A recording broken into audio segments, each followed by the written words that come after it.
Shalom, all praises, glory, and honor to Yahweh Bashem Mishai Bashem Rakakodash. Double honors unto the apostles and elders of GMS, who are the true leaders of Israel today.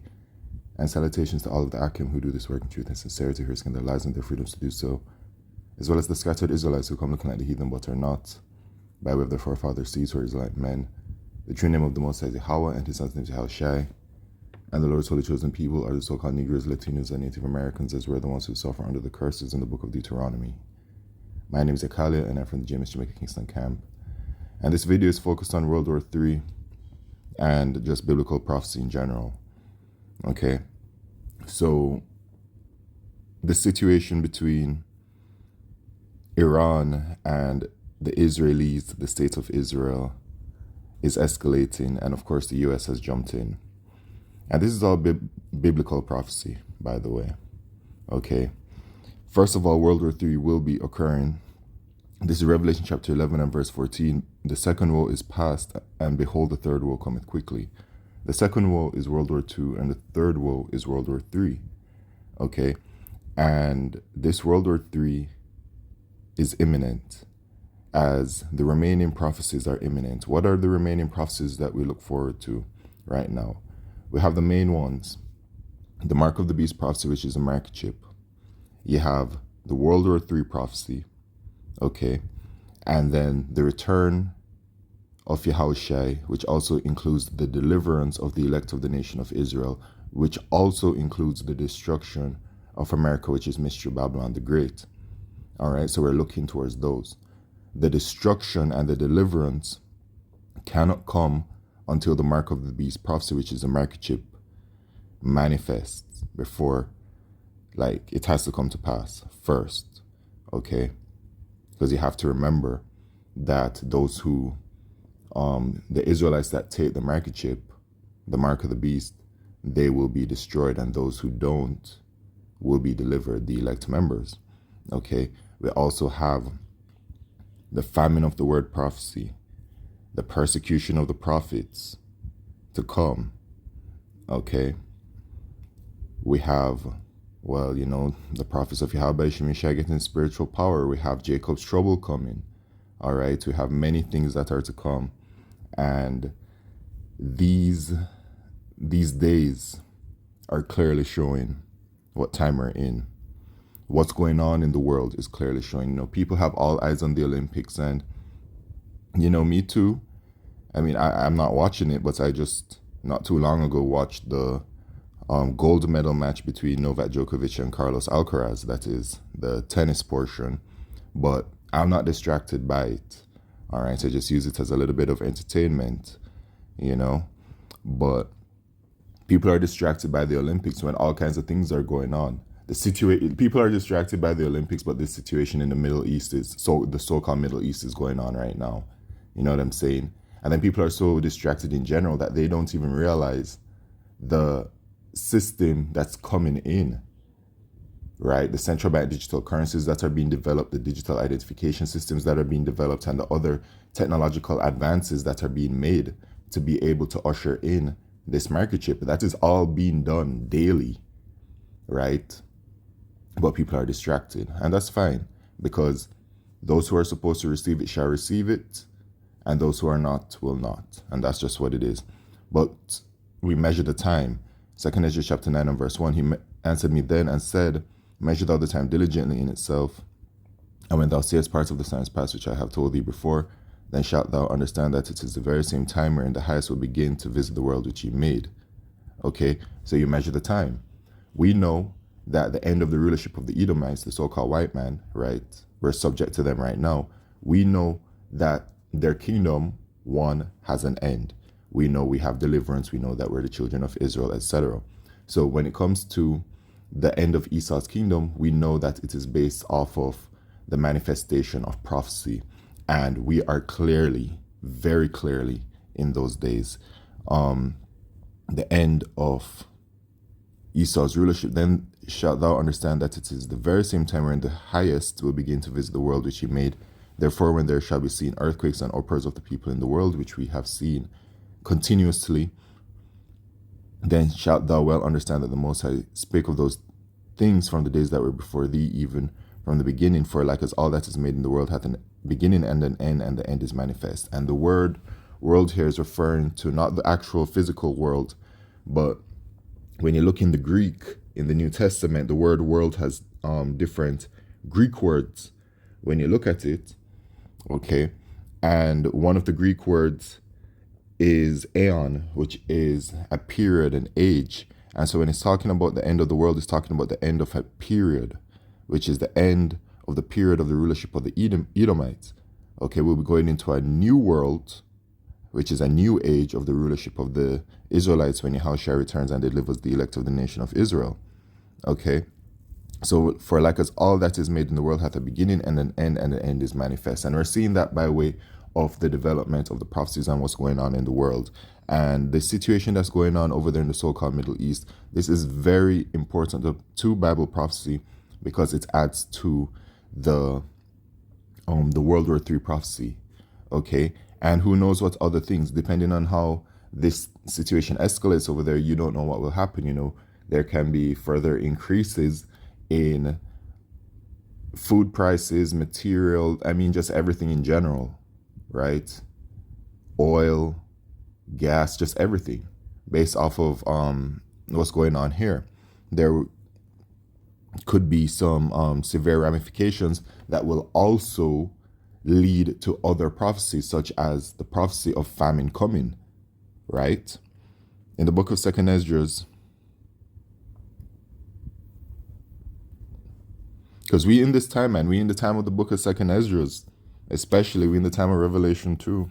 I mean, it's just a time of prophecy coming to pass, really. I said I was going to 2nd Esdras 15. Just going to go straight to the point.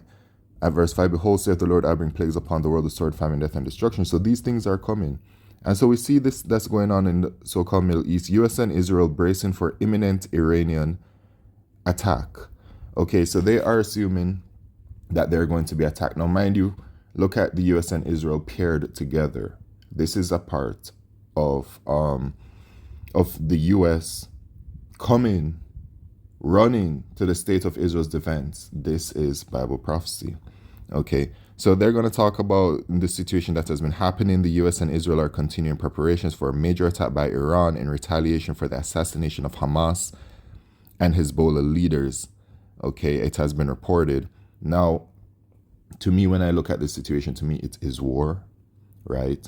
Because here it is that the state of Israel has literally assassinated, literally murdered someone, a direct strike on enemy territory for them.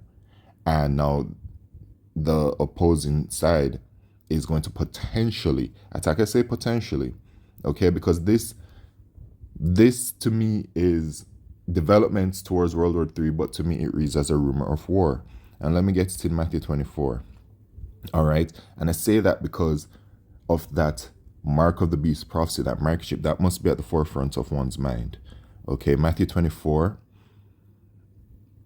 and verse 6, and ye shall hear of wars and rumors of wars. See that ye be not troubled, for all these things must come to pass, but the end is not yet. So this is supposed to happen in the world. This is Bible prophecy. We're supposed to be seeing this kind of stuff. For nation shall rise against nation, and kingdom against kingdom, and there shall be famines and pestilences and earthquakes in diverse places. All these are the beginning of sorrows, the beginning of sorrows. So that's why I said, like, this situation here can have some serious ramifications, which, based off of this right here, which Yahushua said, all right, and we're seeing these things, we are heading into the beginning of sorrows. We're heading into the time, as it says in Jeremiah chapter 30, and I'll go straight to the point. Oh, Jeremiah chapter 30 and verse 7, alas, for that day is great, so that none is like it. It is even the time of Jacob's trouble, but he shall be saved out of it. So this is the time that we're heading into as a nation. The true Israelites, you so-called Negroes, Latinos, and Native Americans, and, you know, the Israelites that look like the heathen as well, okay, that will come believing. Okay, this is the time we're about to head into, right? So this stuff that's going on, and based on what it says in prophecy, yeah, man, the time is hot. Okay, the elder apostle Tahar deemed this year the hopeful year of Jacob's trouble. It's August right now. Okay, but it's all in the plans of Yahweh Shemishai. Then there's this other article, American jets spotted over Ukraine. So they're out there, they're over there in the so-called Middle East, all right, which is also a part of biblical prophecy, that the Lord would draw them over there. First of all, in Joel chapter 2 and verse 20, it says, "But I remove far off from you the northern army, which is US and NATO, and will drive him into a land barren and desolate." That land is talking about the land of Saudi Arabia, okay, with his face toward the East Sea, the Euphrates River, and his hinder part toward the utmost sea, which is the Red Sea. And his stink shall come up, and his ill savor shall come up, because he hath done great things. So we know that based on biblical prophecy, America is going to lose World War III. All right. But also, it's showing the area of contention over there in the so-called Middle East. And that's why the Lord has dragged America over there, which is also another part of biblical prophecy, which I shall get.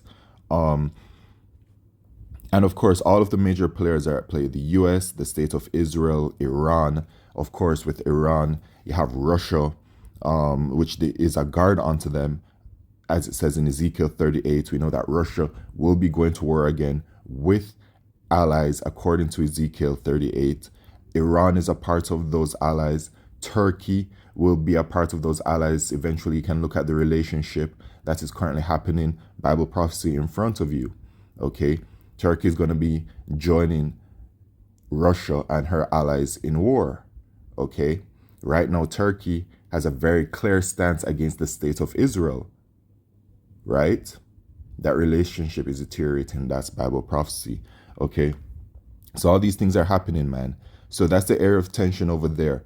And so actually, when you scroll down here, right, it says US deploys forces to defend Israel. So the US has deployed forces to defend Israel. The Pentagon will send additional military resources amid the escalation between West Jerusalem and Tehran. Okay, now this is literally Bible prophecy. Let me show you. Okay, this is Bible prophecy, man. Oh, and by the way, the letters have gone out for the draft, the military draft. Actually, let me find that real. I don't know if any of you guys got this in the mail, but I got this today. I don't know if any of you guys got this in the mail, but I got this today. Selective service system. I guess, guys, we're going to war. Failure to comply with these requirements is a violation of the Military Selective Service Act. The maximum penalty for a violation of this act is $250,000 fine or 5 years in prison. Yikes. Y'all up in America, it is what it is. But yeah, that went out. And so I was saying the Bible prophecy, because US deploys forces to defend Israel. Get into this prophecy. Jeremiah chapter 50 and verse 45. Therefore hear ye the counsel of the Lord Yahweh, that he had taken against Babylon, referring to America, and his purpose is that he had purpose against the land of the Chaldeans, referring to the Edomites, the so-called white people. Surely the least of the flock, who's the least of the flock? The Israelis, shall draw them out. Shall draw out whom? Babylon. So the Israelis shall draw out America. Surely he shall make their habitation desolate with them, because they're going to be destroyed. They're going to lose. And there it is again, habitation desolate with them, just like the Joel 2 and 20. His thing shall come up because he has done great things. They're going to lose over there. That's a part of the prophecy. But what we're seeing right now is just very beautiful to see. And I mean, that's really it. Of course, we shall see further updates, and I shall provide those updates, Lord willing, if the Lord so, have it be so. But yeah, man, that's what's going on. We're at the end.